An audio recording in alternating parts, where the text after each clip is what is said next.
We have a single coming out. Oh, sorry. Let's go again. Spare Parts is the song that started it all, and I think you're the one who could tell us a bit more about this one, Josh. Yeah, well, at the start of last year, we got invited very generously by Sam Hawksley to be part of Song Club, which was a pretty absurd idea, but a creative collective. That's a good way to say it. Well, you had to write a song a week. I've never done that in my entire life. On a prompt, so you couldn't just come up with some idea, it was handed to you. Yeah, and so the first week in, we got the prompt Spare Parts, and I don't know, I didn't overthink it, but this is what came out, you know, automotive theme. It's a bit cheeky. Pretty logical, bit cheeky. Bit of a metaphor for the way that life winds you up on the scrap heap sometimes, but you know, with a bit of TLC and a few bits and pieces, you can get rolling along again.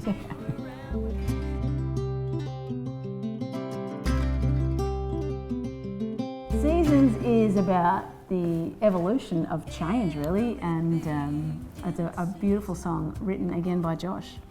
Yeah, it was just kind of thinking about how all the experiences in life, you know, you go through some pretty hard times, and sometimes you feel very low, very cheated when you finally come back out the other side and you think, oh gee, why couldn't I have enjoyed these good times right through those bad times? But you know, the bad times teach you what the good times really are. So Seasons was just kind of reflecting on the low points of my life and the beautiful place that it had come to. The album, The Song Club, is absolutely a full duet album. We play everything, we sing everything. Intentionally. Yes, but the songs weren't written like that. They weren't written like that, but they did end up being a collection of songs that kind of form a story that, you know, we're kind of both part of, so it seems fitting that we're both singing everything. And all the instruments, but I love the fact that our voices worked really great together, and we weaved harmonies and just kind of went for it in the studio and experimented and hit red on everything. Baby, we're flying. The song Flying is a song that we wrote together.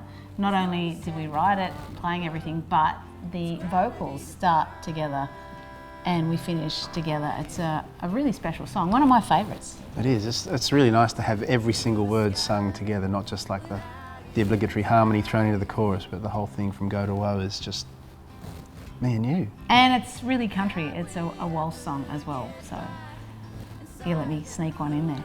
Oh hey, I'm just displaying my true sensibilities. You cow. I'm a country guy at heart. Always have been. And I hardly know you yet. Well, I'd just say it's a collection of songs from an experience that happened throughout the year where we were gathering songs at the rate of one a week. And before we knew it, we'd made a really sweet creative connection and personal connection. And we had all these songs that kind of told the story of that. So we thought, let's just put them down on a record. You've got a studio at your place, and let's just play around and see how that goes. But it blends as well your background of folk, blues, and my country background, and our love of also experimenting with stringed instruments and acoustic sounds and percussion, and so we kind of we didn't have any limitations. We just went in and made music and waited to see what it would sound like together. So it's basically just 11 tracks of fun. Yeah, there you go. That's what the album is.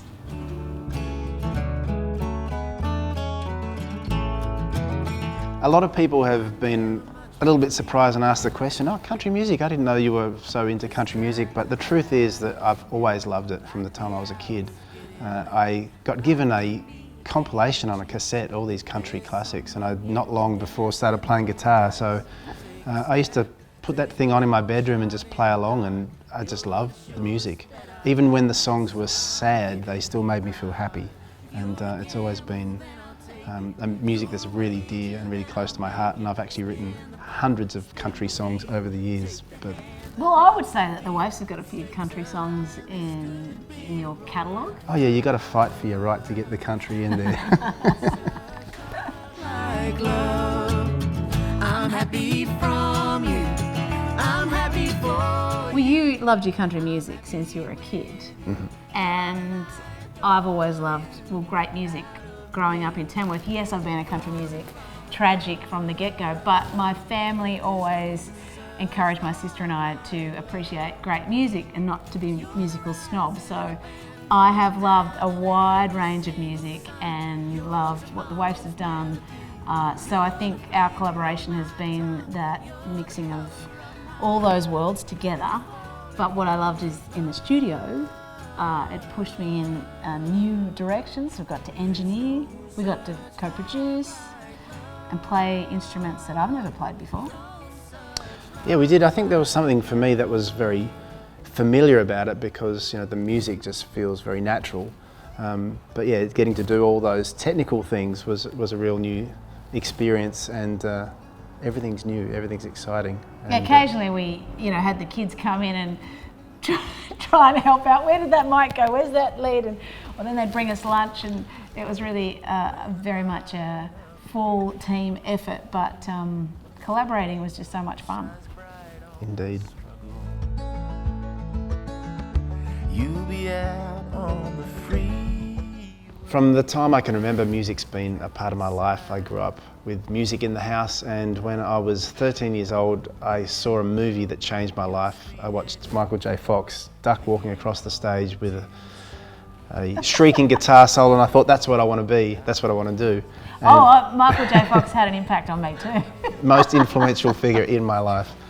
But yeah, that set me on a course of music, and then eventually going from local bands to eventually stumbling across a couple of sisters in Western Australia, and the Waifs we formed back in '92 and travelled the country, and it's still an ongoing story. It's great to be part of that for so long, but it's also great to venture out and play with new birds. I've been very fortunate to play with lots of wonderfully talented female artists, Donna and Vicky from the Waifs, of course, and Sarah Storer over the years, and also Missy Higgins for a few years as well. So it just seems like a natural fit to get up there with you and do some songs, Fliss. It's a good pairing. Well, the first time I met Josh was through the recording of Sarah Storer's album. When Josh was co-producing with Matt Fell, and of course the Waifs have been to Tamworth a number of times, and I am, born and bred in Tamworth, country music, I live and breathe, and I've been lucky enough to continue a career in the industry in many different areas, from the music and then radio and presenting. I've dabbled in a few different parts of what I still call all part of the entertainment family, and it's lovely though to have been able to take the time out of life and really focus on making some good music together and getting keen to set out and tour this new album. But as God is my witness. The recording of the Song Club came together pretty quickly. Initially we had a few little gigs booked, and we thought, let's make an album to have something that we could offer people at the gigs. And then we decided, we started putting it together, and we thought, this is really great. So we kind of started going a bit more in earnest, doing it for real, so to speak.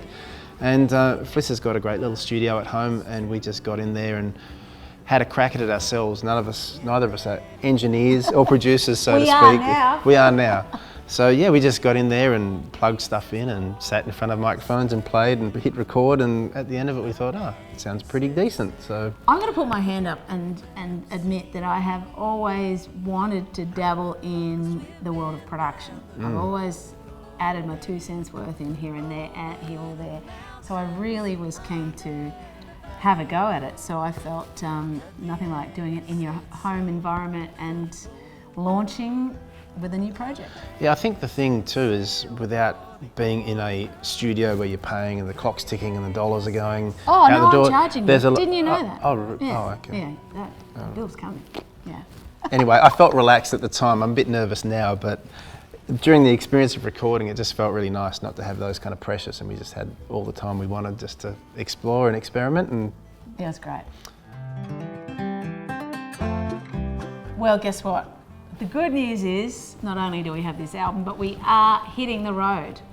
Well, there's no point in having an album if you don't hit the road with it. Well, yeah, because we actually started, as Josh said, in reverse. We had some gigs first and not an album. So it's all worked out now. We're hitting the road and we're playing in most parts of the country. I reckon we'll get it everywhere by the end of the year. And we're trying We're working on it. Yeah. So let us know if there's a place where you'd like us to come and play. We'll do our best to make that happen. The kids want to come to all the gigs, and they have explained that the teachers at their school are okay with it, but I'm not so sure about that. They know what their mum does for a living. They're understanding, right? Yeah, they do, but there are certain days that we've got to go and play, school days. I do think that it's an important part of a child's education, though. To hit the road. Hit the road, yeah. Well, if you want to come and see what eventuated, come on out and check a gig to see if the kids are manning the merch. Yeah, or sitting in on violin on a track here or there. That's true.